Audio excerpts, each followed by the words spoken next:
Hello and welcome back. Today's meditation is going to be started off with a quote from Desmond Tutu. Hope is being able to know that there is light despite all of the darkness.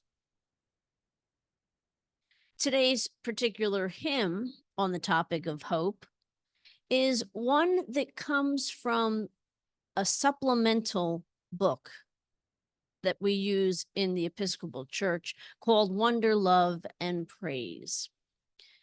After the 1980 hymnal was published, there was still a huge amount of music that was used in some congregations and was very close to people's hearts.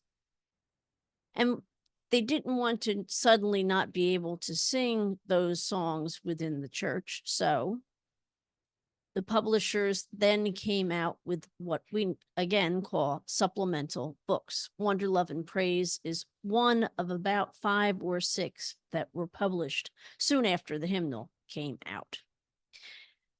There were lots of different reasons that these particular songs and hymns did not make it into the hymnal. Mostly because, we could only have a certain number of them that would fit into that one book, but there were other decisions as well. Some of them were well-known and very popular in certain geographic locations or within certain dioceses or within certain parishes, but weren't necessarily ones that were sung throughout the whole of the church. Or maybe they were ones that a different variation made it into the hymnal with a different tune, but the ones that people in some areas were most familiar with didn't make the cut. Another reason may be that sometimes the words of the hymn were written from first person perspective, from I and mine, and so they didn't necessarily work really well in a communal singing situation.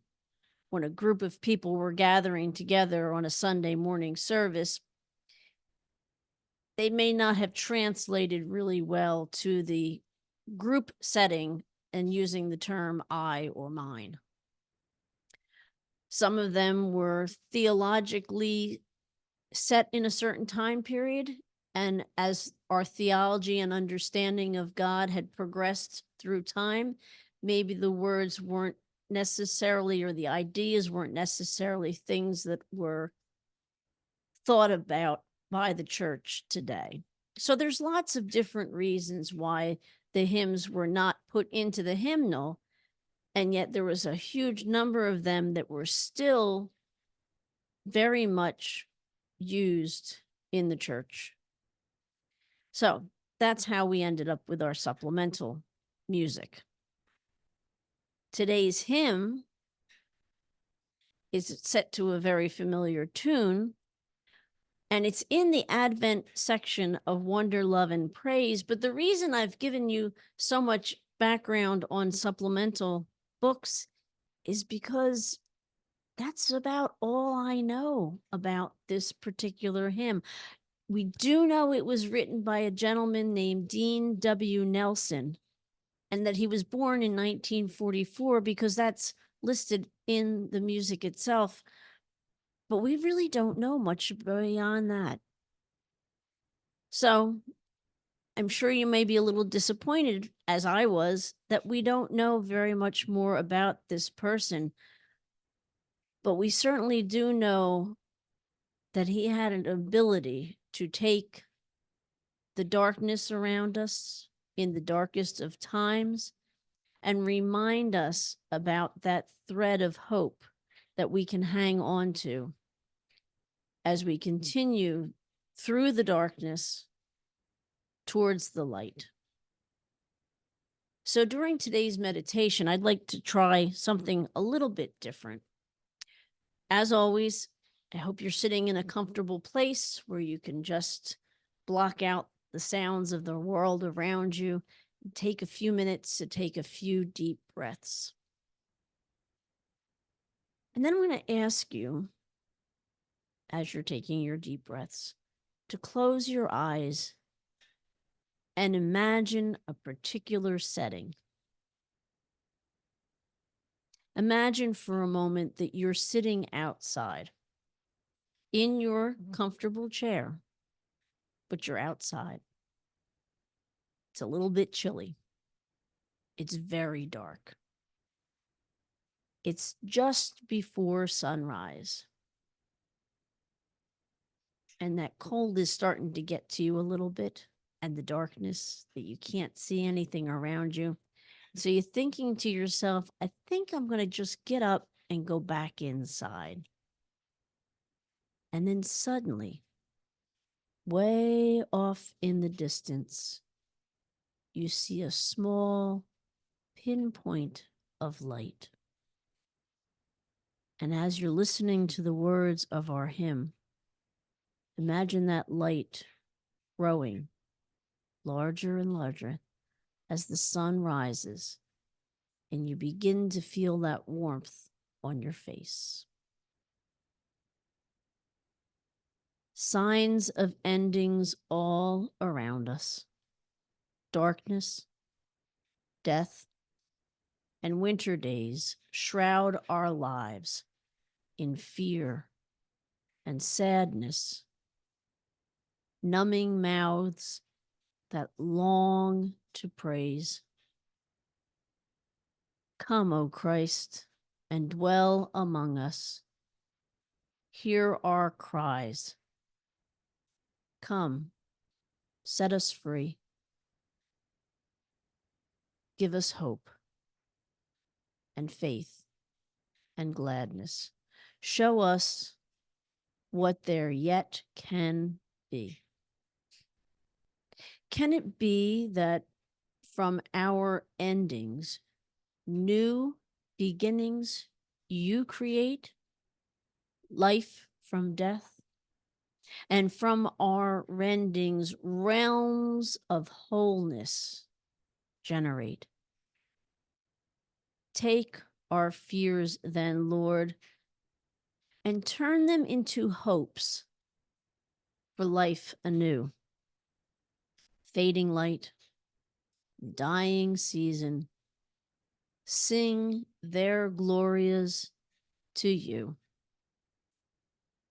Speak, O God, your word among us. Barren lives, your presence fill. Swell our hearts with songs of gladness, terrors calm, forebodings still. Let your promised realm of justice blossom now throughout the earth. Your dominion bring now near us. We await the saving birth.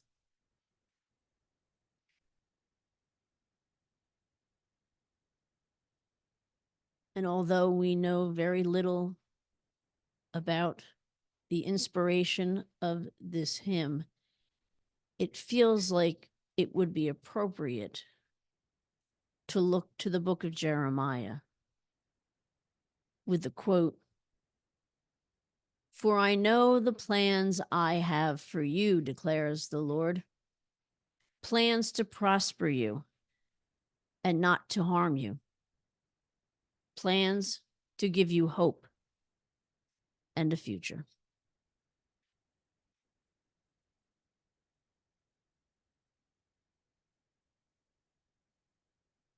So I will leave you with a few questions that you can think about today.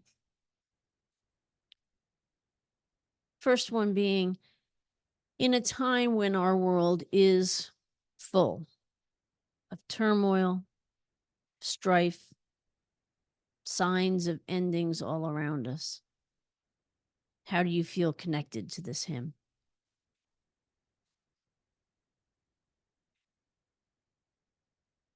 The second question is, how does the promise of the future help to alleviate some of the hardships that we're struggling with today.